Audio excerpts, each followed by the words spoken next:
Hi, I'm Jason Mayer, Community Group Coordinator here at The Rock Church. Welcome to part 3 of our group video study for the Family of Origin series. We hope you've enjoyed exploring the dynamics of family relationships so far. This week, Pastor Miles introduced the 4 types of dysfunction or roles that exist within the family. There's the hero, the loner, the scapegoat, and the mascot. And over the next 4 weeks, we're going to explore in depth each one of those roles and the characteristics of each. So this week, we're going to take a closer look at the hero role.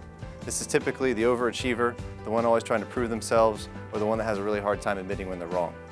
It's important we understand the dynamics and the characteristics of this role to see how it affects our relationships with one another, but more importantly, with God. So we hope you enjoy your study this week and want you to remember that there's nothing you can do to make God love you anymore. If you are a hero child, super child, if you live with shame, I'll never be enough. I'm not enough. It's not that you did a bad thing, you feel like you are a bad thing.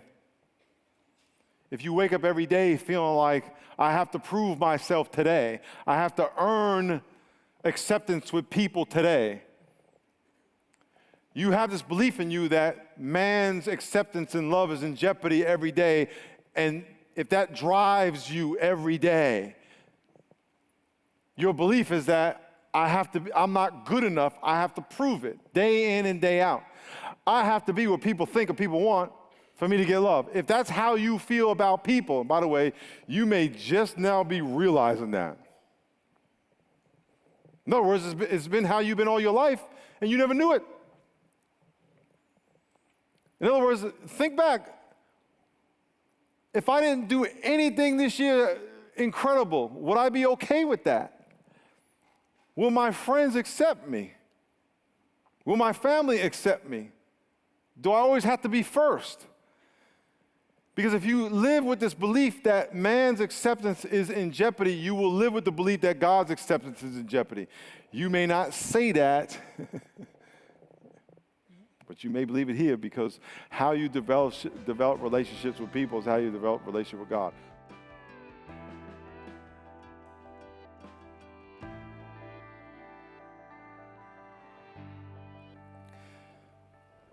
I want you to think about this for a minute. You have to allow yourself to be flawed. In other words, I am not perfect by any stretch. I'm not accepting all my flaws as permanent, but I accept the fact that I am flawed and God loves me anyway. Release that burden. Because you're lying to yourself to think that you can do so many good things that you would deserve God's love. Don't even try. Don't. Now, let me clarify. You should work out your salvation and try to be a perfect person and try to be holy with all the might that God has given you, but not so you can get something from God, because He's already given you everything He can give you.